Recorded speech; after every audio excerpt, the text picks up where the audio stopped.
Listo. Bueno, espero que no haya fallas técnicas. Bueno, entonces el tema de hoy es la biogeografía cuantitativa. Más que una disciplina, la biogeografía cuantitativa se considera como un conjunto de técnicas de análisis, ¿no? Un conjunto de metodologías que nos permitirían, en una etapa descriptiva de la biogeografía, pues hacer un análisis preliminar de las áreas geográficas, ¿no? También se considera que forma parte más bien de los métodos de la biogeografía ecológica, porque justamente trata de muchos temas relacionados con la biodiversidad y con la medición o la cuantificación de la biodiversidad. Entonces, la biogeografía cuantitativa es más bien conjunto de técnicas o de metodologías que algunos las han definido como un conjunto de 10 pasos o 10 métodos o procesos básicos, y estos son los que vamos a ir viendo durante esta clase, ¿no? Entonces piensen más bien en esto como una etapa de descripción y de conocimiento previo de las áreas geográficas, con base en la biota. Entonces, bueno, vamos a ir viendo cada uno de estos pasos que componen a la biogeografía cuantitativa. El primer paso, siempre antes de que vamos a emprender un análisis biogeográfico, pues es definir el área de estudio, y también definimos algunas unidades más pequeñas dentro de nuestra área de estudio. El área de estudio o el universo de estudio, entonces, es una superficie, un área geográfica sobre la que nosotros tenemos alguna pregunta acerca de la biota que se distribuye geográficamente en estos sitios, ¿no? Entonces, dependiendo de la pregunta que nosotros tengamos, entonces a esa pregunta, con base en esa pregunta vamos nosotros a definir la dimensión de nuestro estudio. Así entonces pudiéramos tener como universo de trabajo todo el planeta, podremos tener un país, podremos tener cuadros, un cuadrante grande, podremos tener los estados, etcétera. Aunque acuérdense que ya hemos platicado que, bueno, los límites geopolíticos en el caso de las preguntas biogeográficas a veces no tienen sentido, ¿no? Entonces, las unidades geográficas que deberían tener más sentido dentro de la biogeografía serían aquellas que representaran algún aspecto natural, ¿no? A lo mejor los tipos de vegetación, las áreas de endemismo, etcétera, ¿no? Una vez que hemos definido nuestro universo de estudio, entonces vamos a definir unidades más pequeñas en las que dividimos este universo de trabajo. Esas unidades más pequeñas pues se llaman OGUS, ¿no? Entonces ustedes seguramente se acordarán de sus clases de sistemática, de las OTUS, de las unidades taxonómicas operativas. En este caso tenemos algo equivalente, que son las OGUS, que son las unidades geográficas operativas, ¿no? Entonces, ¿qué son estas OGUS? Bueno, pues no es otra cosa más que un nivel de estudio más pequeño en el que dividimos nuestro universo de trabajo. Entonces, tenemos, por ejemplo, si tenemos dividido al país en estados, bueno, cada uno de los estados podría ser una OGU. Si tenemos al país dividido en unidades de tipos de suelo, tipos climáticos, tipos de vegetación, ecorregiones, etcétera, cada una de estas divisiones, cada una de las ecorregiones, cada uno de los tipos de vegetación, etcétera, serán entonces nuestras OGUS. Las OGUS, entonces, son el nivel máximo de resolución de un análisis, ¿no? Entonces, quiere decir que ya no podemos dividir a estas OGUS más, ¿no? O sea, es la unidad básica de nuestro estudio biogeográfico, de la pregunta que queramos responder. Aunque yo les puse ahorita el ejemplo de las unidades geopolíticas, que son por ejemplo los estados, en realidad lo ideal sería que tuviéramos unidades naturales, ¿no? Y que estas las pudiéramos dividir, ¿no? Cuando no podemos hacer esto, entonces mucha gente, muchos investigadores pues recurren a utilizar los cuadros, que ya también los usamos, ¿se acuerdan? Para las la inferencia de las áreas de distribución, usamos cuadritos, también los usamos para la identificación de las áreas de endemismo. Y en el caso de la biogeografía cuantitativa, bueno, también son muy socorridos los cuadros, ¿no? Los cuadrantes o los cuadros, donde podemos dividir cuadros grandes o cuadros pequeños, etcétera. Y también podemos tener, no necesariamente unidades del mismo tamaño, sino también podemos tener estas obus de diferentes tamaños, ¿no? Piensen quizá en los estados podrían tener diferentes superficies de área, también los tipos de vegetación, ¿no? Pero todo va a depender de la pregunta de investigación que nosotros tengamos, de lo que queramos preguntar acerca de estas áreas geográficas. Bueno, entonces el tercer paso dentro de un esquema, digamos, biogeográfico cuantitativo sería traducir los datos de las áreas de distribución de los taxones con nuestras unidades geográficas operativas en matrices de datos. Matrices que generalmente son de presencia-ausencia.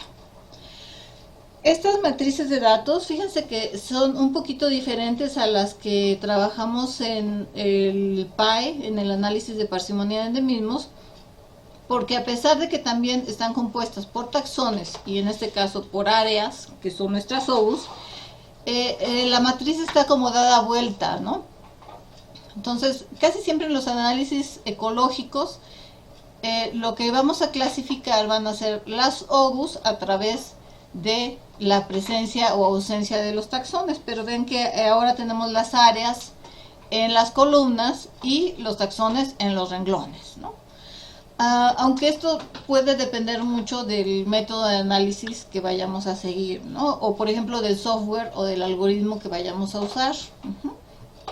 Eso también puede depender, pero en general las matrices de los análisis biogeográficos ecológicos más bien tienen esta forma. Entonces tenemos a los taxones en los renglones, a las OU ausente o se distribuye en una OU en particular, pues esa especie se codifica con un 1. Si la especie está ausente en una OU en particular, la especie se codifica con un 0. Hay algunas matrices de datos que se utilizan para cierto tipo de análisis que consideran datos de abundancia, pero todo también va a depender de la pregunta que nosotros querramos hacer.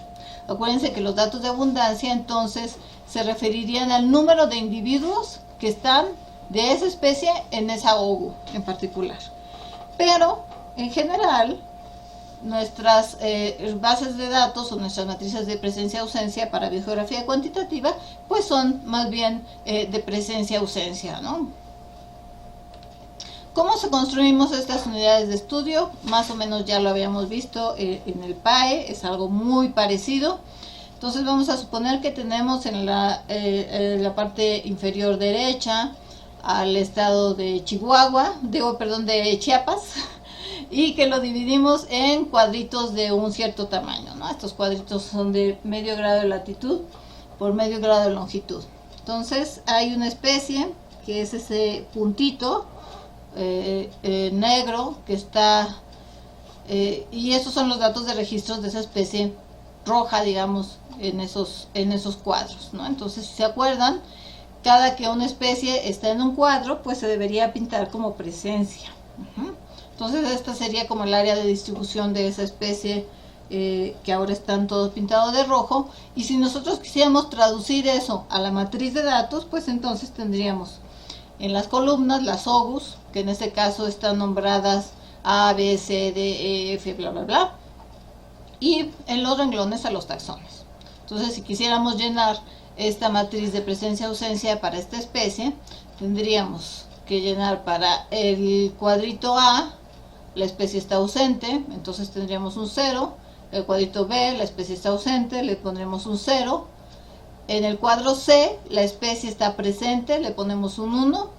En el cuadro D, la especie está ausente, le ponemos un 0. En el cuadro E, la especie está ausente, le ponemos un 0. En F, ausencia 0. En G, presencia 1. En H, ausencia 0. Y en la I, presencia 1, y así seguiríamos con todos los cuadritos, ¿no? Todos los cuadros que tenemos y todas las especies que se encuentran distribuidos en nuestro universo de trabajo. Entonces tenemos la distribución completa de la especie, pero también sabemos en qué OGU, en qué unidad geográfica operativa está esta especie o en cuál otra no. Ahora, estos estudios son para muchas especies, ¿no? O sea, generalmente tratamos de describir la diversidad completa, o al menos al nivel específico, de nuestro universo de trabajo. Ya con esta matriz de presencia-ausencia, entonces podemos ya empezar a hacer análisis y descubrir, en primer lugar, cuáles son los patrones de diversidad que tiene nuestro universo de estudio. Para esto se han descrito diferentes índices de diversidad o medidas de la diversidad.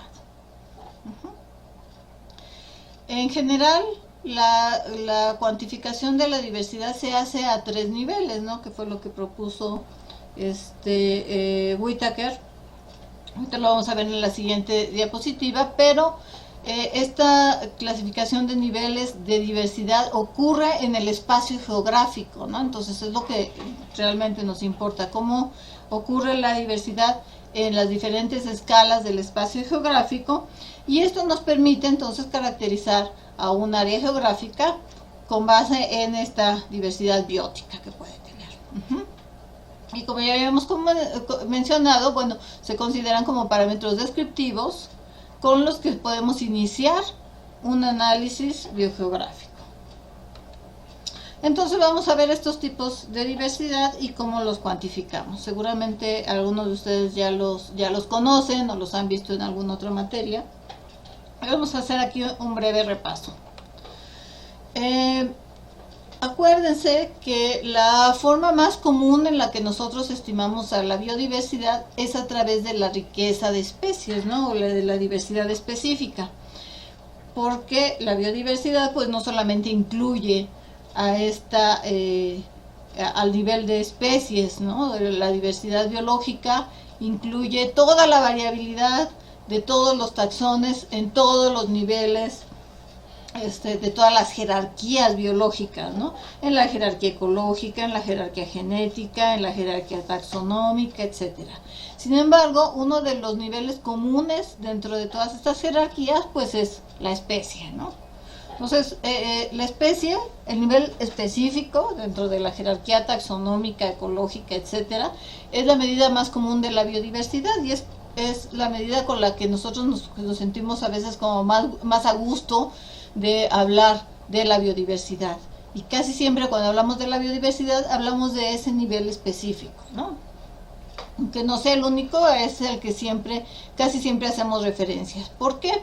Porque pensamos que son las unidades biológicas mejor reconocibles, aunque todavía tenemos muchos problemas, como ustedes saben, de definición del concepto de especie, de la identificación de las especies, etcétera. Pero digamos son unidades en las que más o menos la mayoría de los seres humanos estamos de acuerdo y las podemos reconocer y detectar con cierta facilidad. Es el nivel también de la jerarquía taxonómica del que tenemos mayor cantidad de datos, ¿no?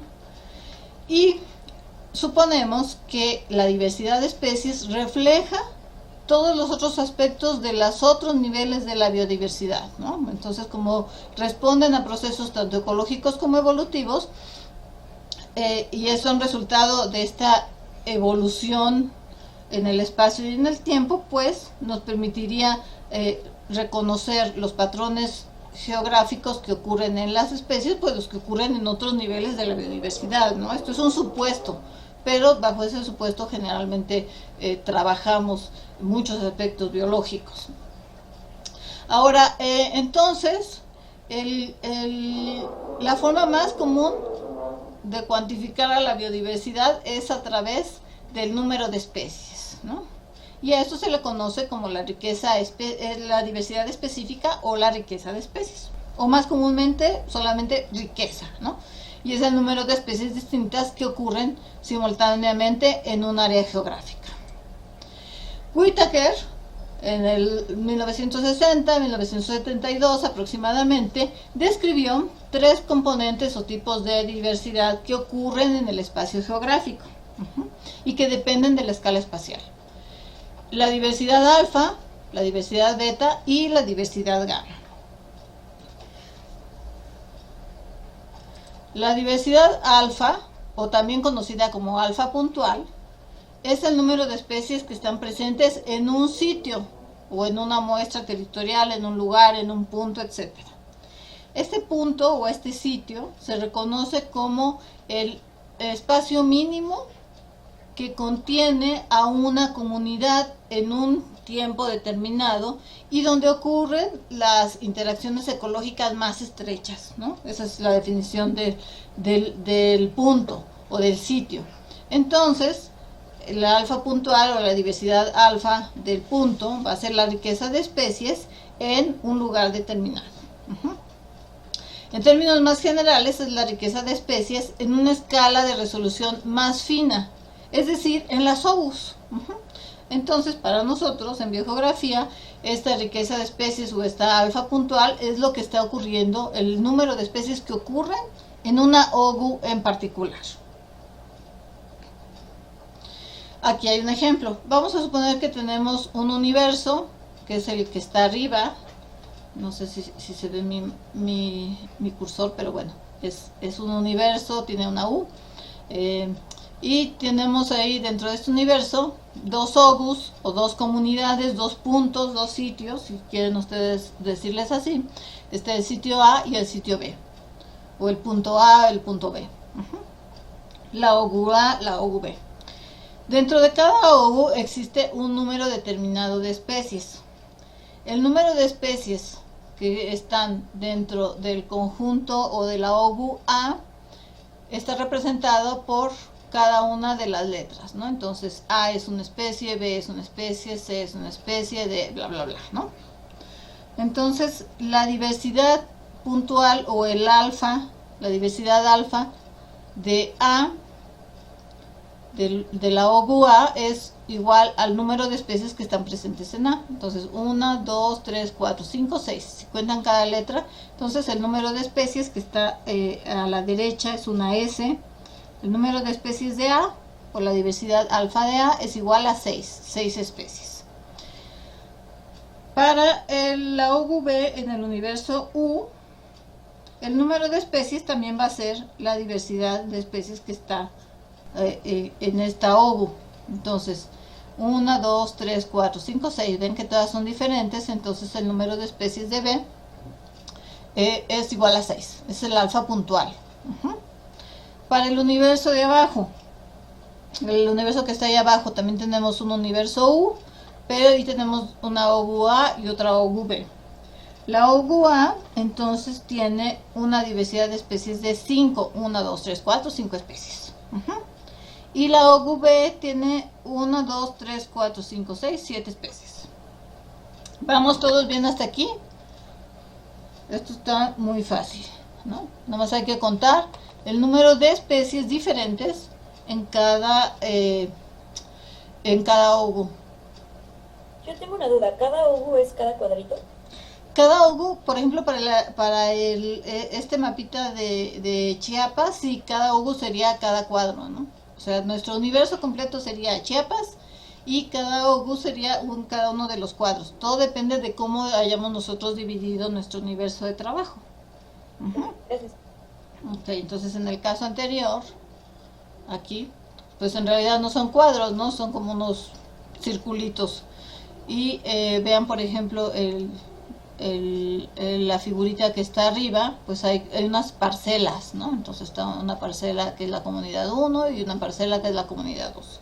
Entonces cualquier OGU puede ser de cualquier tamaño, de cualquier forma, etcétera. Todo dependerá de cómo nosotros dividimos nuestro universo de trabajo. Pero el valor de la alfa de cada OGU, entonces es la riqueza de especies o el número de especies que están presentes en esa OGU en particular. Sean cuadritos, sean círculos, sean parcelas, sean estados, municipios, tipos de vegetación, no sé, ¿no? según como nosotros lo hayamos definido. Ahora, con este valor de las alfas, para todo nuestro universo de trabajo, que en este caso es el estado de Chiapas, nosotros podríamos querer saber cuál es, digamos, la tendencia general de los valores de la diversidad alfa. Y para eso existe esta medida que se llama el alfa promedio. El alfa promedio no es otra cosa más que un promedio, ¿no?, de las alfas. Es decir, el promedio de los valores puntuales de cada una de las OUs.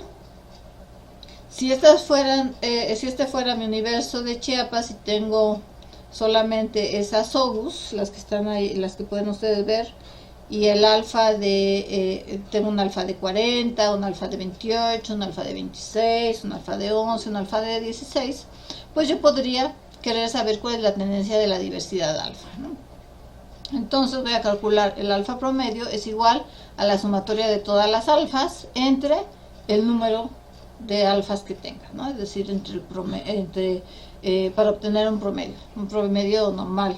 ¿Para qué sirve este valor de la alfa? Bueno, ahorita van a ver, sirve para calcular otro tipo de diversidad y también es una medida general, muy general, que nos puede mostrar la tendencia de la riqueza de especies de nuestro universo de trabajo, ¿no? Entonces nosotros podríamos comparar quizá el alfa promedio de Chiapas con el alfa promedio de Oaxaca, con el alfa promedio de Yucatán y ver cuál de estos estados pudiera tener más especies que otro, ¿no?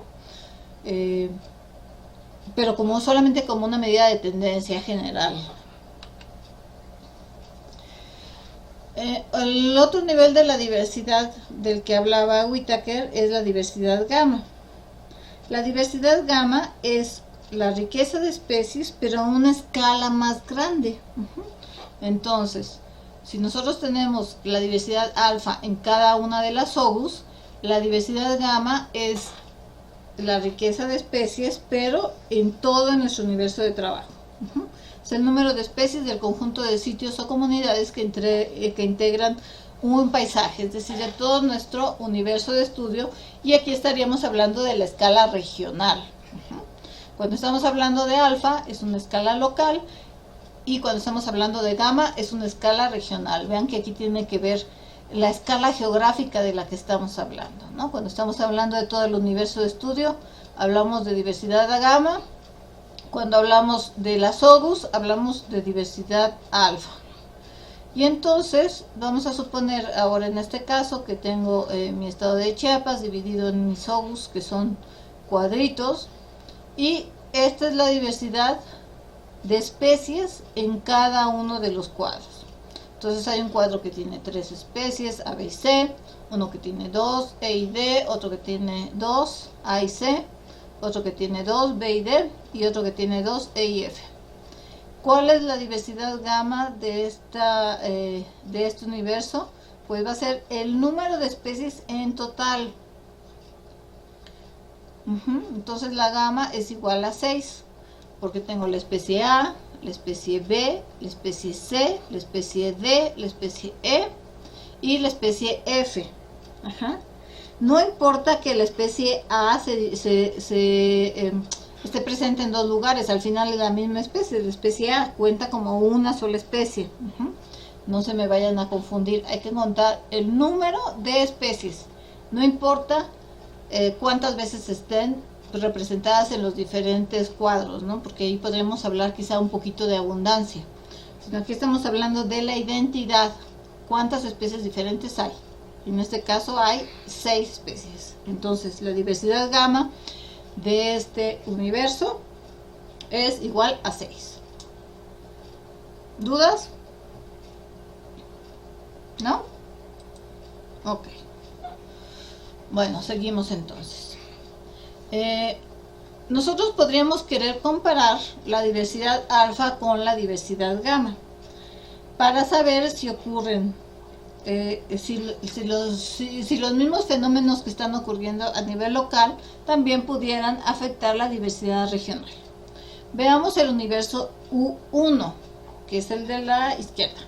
El universo U1 tiene 4 OUs, y cada una de las ogus tiene 6 especies, es su diversidad alfa. Entonces, si las quieren contar, cada uno de los circulitos tiene A, B, C, D, E y F. A, B, C, D, E y F. A, B, C, D, E y F. A, B, C, D, E y F. Tienen 6. 1, 2, 3, 4, 5, 6. 1, 2, 3. Ajá. Entonces, para este universo, la diversidad local o la alfa es igual a 6 para todas las ogus. Y entonces la diversidad regional, ¿de cuánto es?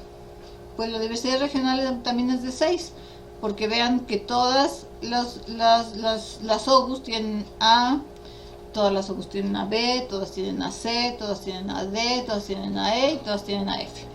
Entonces, la diversidad regional es igual a 6. Vamos ahora a ver el universo U2.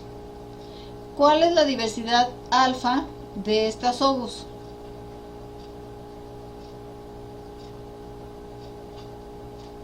¿4? ¿Sí? ¿Por qué 4? Bueno, ok.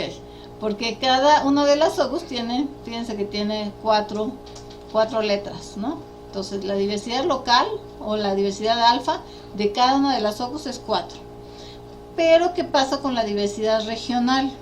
Vean que no todas las ogus tienen exactamente las mismas letras, ¿no? Por ejemplo, la primera tiene A, D, E y F.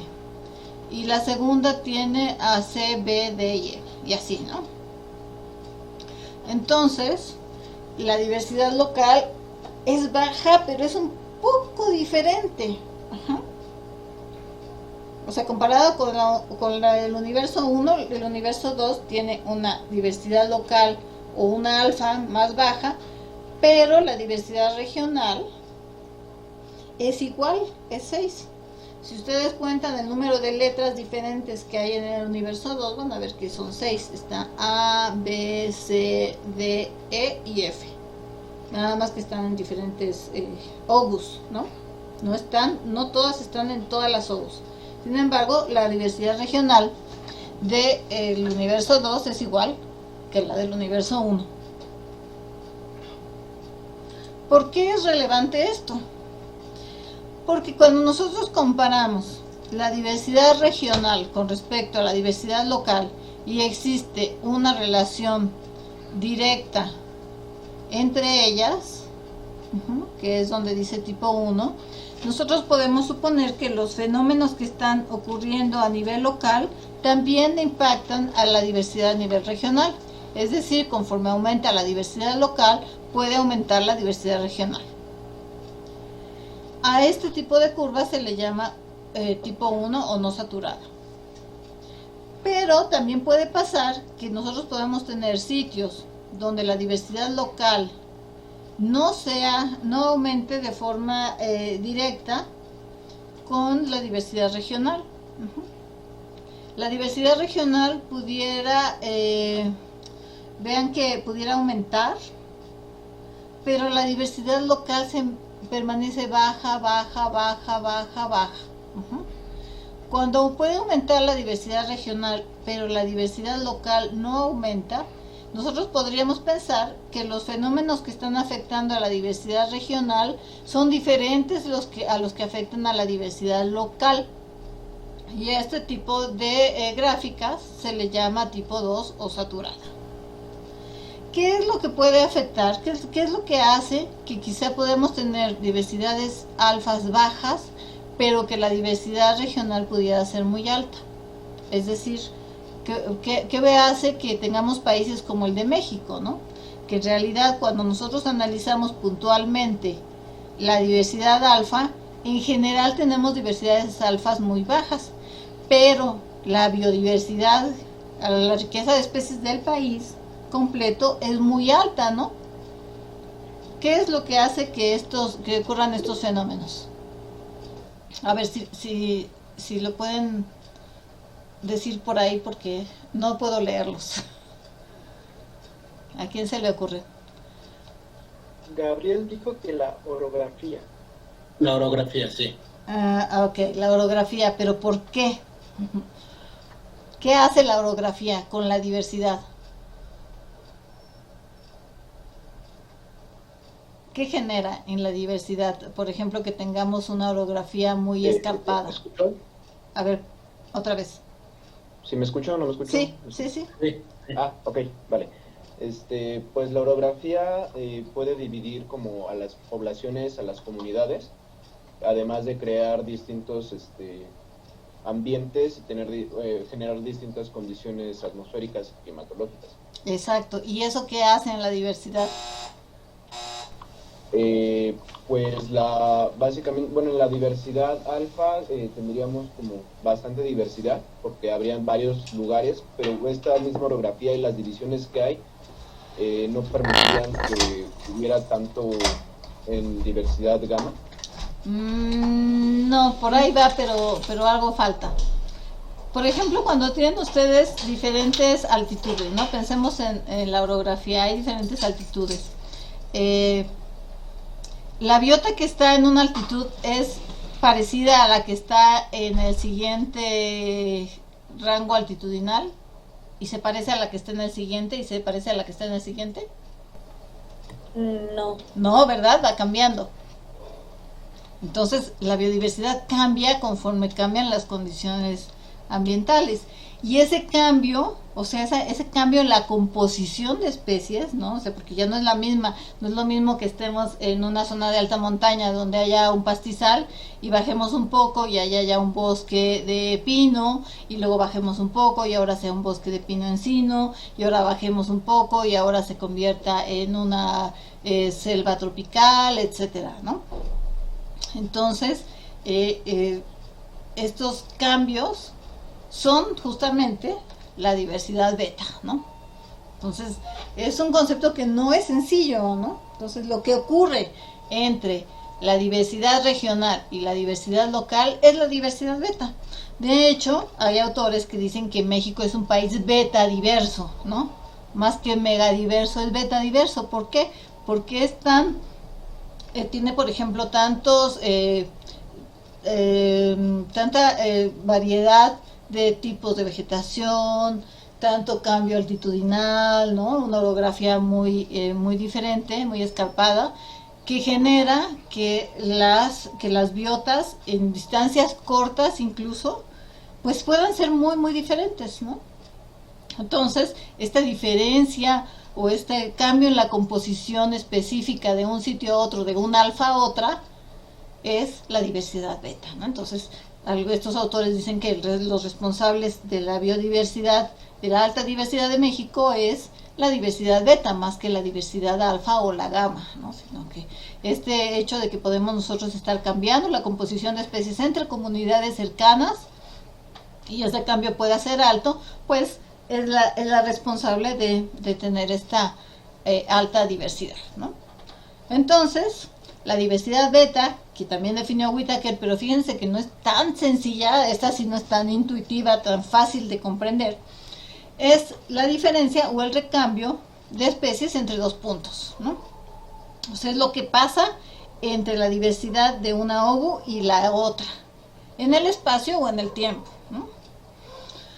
También a la diversidad beta se le conoce como una medida de heterogeneidad del paisaje, lo que hablábamos ahorita medio de la orografía, o sea, la heterogeneidad espacial del paisaje nos permitiría también tratar de comprender un poco el concepto de la beta. También se le conoce como disimilitud, diferenciación, un recambio a través de gradientes que pueden ser espaciales o temporales. Es una medida de diferencia entre obus. También es una distancia ecológica, es el grado en lo que las distribuciones de las especies se van reemplazando, ¿no? Van cambiando.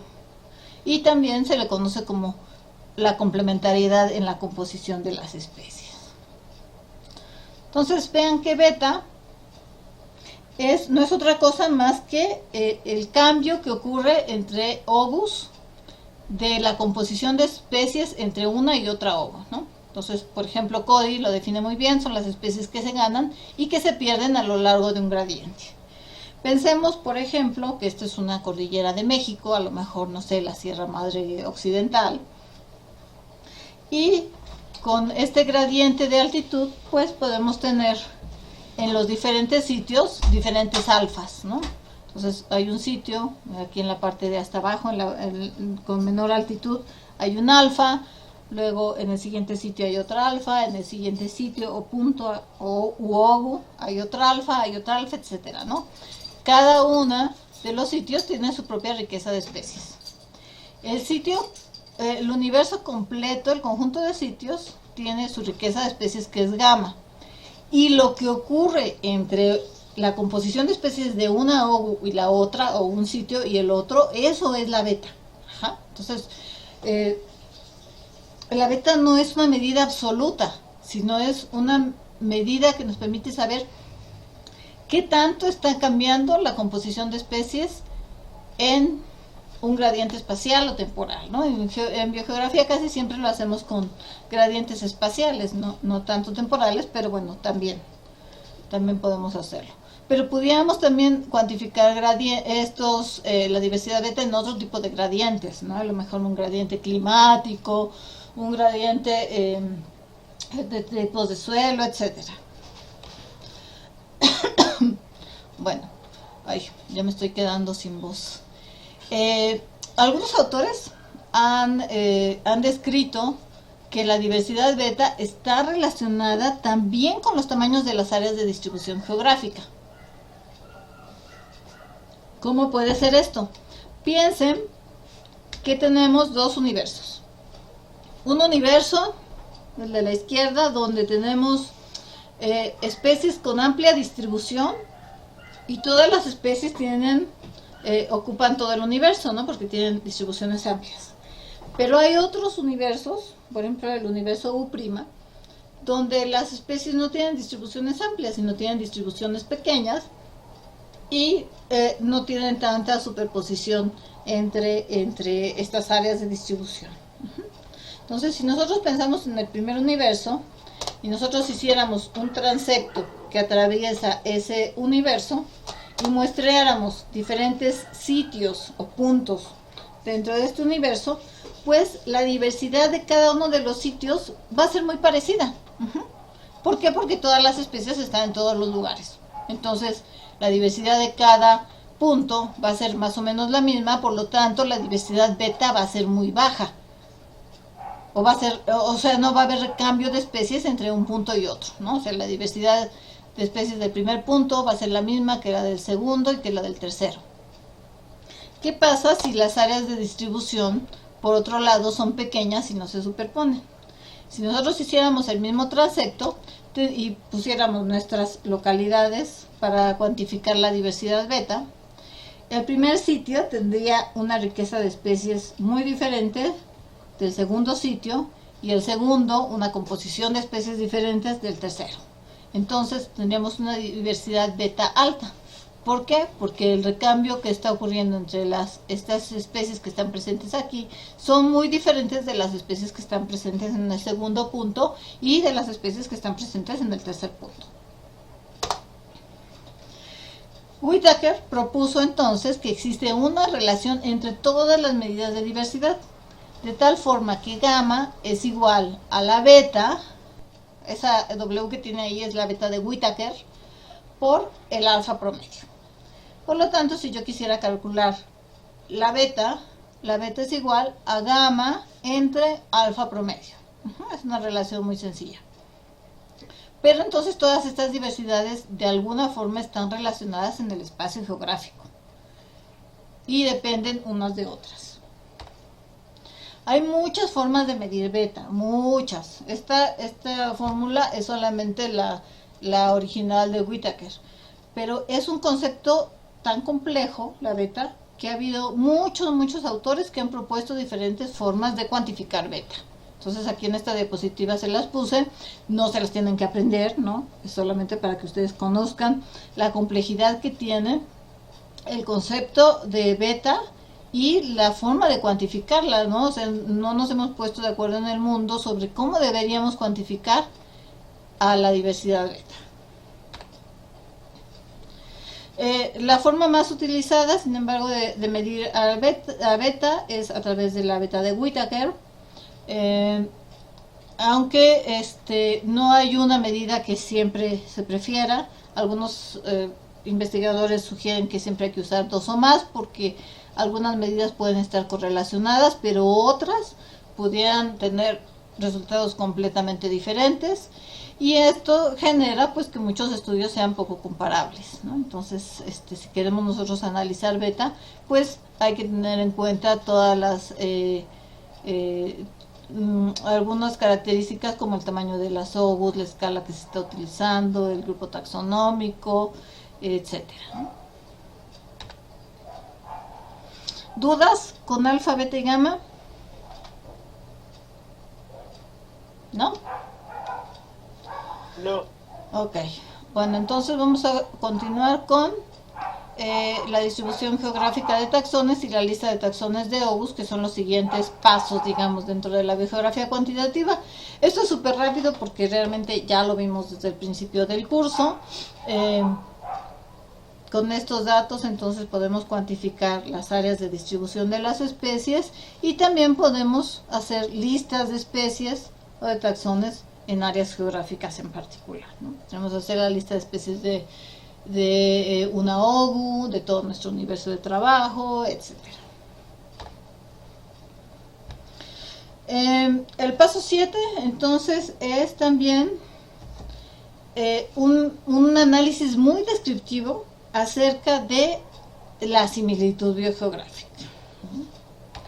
¿Qué es esta cosa de la similitud? Bueno, es solamente describir de forma cuantitativa qué tan parecidos son dos áreas geográficas. Y lo podemos describir en términos de las OGUs o de los universos de trabajo, ¿no? Entonces todo dependerá de la pregunta de investigación que nosotros tengamos. Esta similitud biogeográfica es equivalente a la similitud taxonómica, ¿no? Entonces, si ustedes se acuerdan de sus clases de sistemática, ya tienen la mitad resuelta de la similitud biogeográfica. ¿Por qué? Porque es igual una medición de semejanza o de similitud entre, en este caso, entre dos áreas geográficas o más. Y nos permiten saber qué tanto se parecen con base en su composición biótica. Es decir, en los taxones que contienen. Y funcionan igual que los índices de similitud. Es decir, como son índices, o se llaman índices, son medidas que están tasadas entre 0 y 1. Y cuando tenemos un 1, eso significa que dos áreas tienen exactamente las mismas especies y por lo tanto son idénticas. Y si es 0, tenemos áreas geográficas que no comparten especies y que por lo tanto son completamente diferentes. Entonces podemos tener toda la variación entre el 0 y el 1. Dos áreas que tienen, por ejemplo, un valor de 0.5, pues quiere decir así como que medio se parecen, ¿no? Nada más. Pero no podemos hacer más inferencias sobre la historia de las áreas o la evolución de las áreas, más que decir se parecen o no se parecen, porque adolecen de los mismos problemas que los métodos de similitud en taxonomía. No podemos hacer inferencias acerca de la historia de las áreas. Solamente nos pueden decir si se parecen o no se parecen con base en la totalidad de los taxones que contienen. Y entre más taxones en común tengan, bueno, mayor similitud tendrán. Así entonces, muchos de estos índices de similitud justamente se trajeron de otras áreas de conocimiento, por ejemplo de la sistemática o de la ecología, y algunos otros fueron diseñados específicamente para analizar la similitud biogeográfica. Dentro de los métodos genéticos tenemos los índices de similitud y los análisis que nos permiten hacer ordenación o agrupamiento. De los índices de similitud que seguramente ya conocen ustedes, están el de Simpson, Sorensen, Dice, Jacquard, Okiai, Kulczynski y Baroni, Urbani, Busser. Los últimos 3 fueron desarrollados específicamente para biogeografía.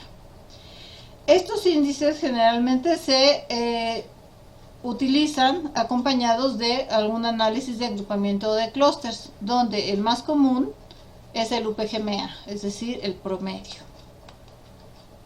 Aquí hay otra diapositiva donde están los diversos índices, algunos de los más usados. Ahí está también Brown-Blanquet. Y nos sirven para comparar entre pares de OGUs, ¿no? Entonces, por ejemplo, si nosotros quisiéramos aplicar Simpson, sería la riqueza de especies de la especie, del área A, perdón, que se comparte con la riqueza de especies del área B. Ajá. Por eso es la intersección, o sea, son las especies compartidas entre las dos áreas, entre el valor más pequeño de riqueza entre las áreas A y el área B.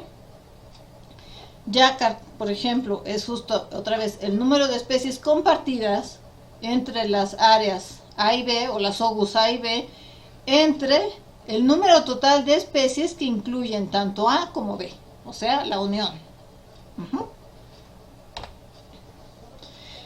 Como decíamos, estos índices de similitud, para que podamos nosotros usarlos para un análisis de agrupamiento, tendríamos que generar matrices de similitud, que también seguramente las vieron en sistemática.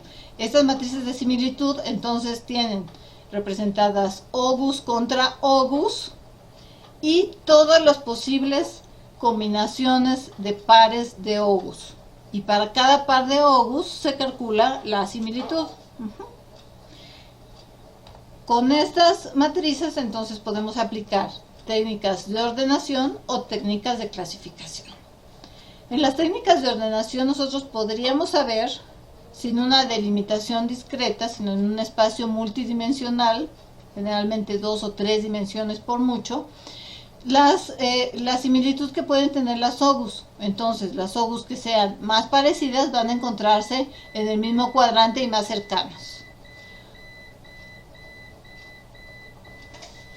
Uy, empezó a sonar mi no break. Estos análisis de ordenación pueden ser, por ejemplo, el análisis de componentes principales, la regresión múltiple, etc., ¿no? Los más comúnmente usados son las técnicas de clasificación, que pueden ser aglomerativas o divisivas. Las aglomerativas incluyen justamente al UPGMA. Estos métodos son secuenciales y jerárquicos que nos permiten obtener dendogramas, como el que está en la derecha, donde tenemos una escala de similitud, y clasificar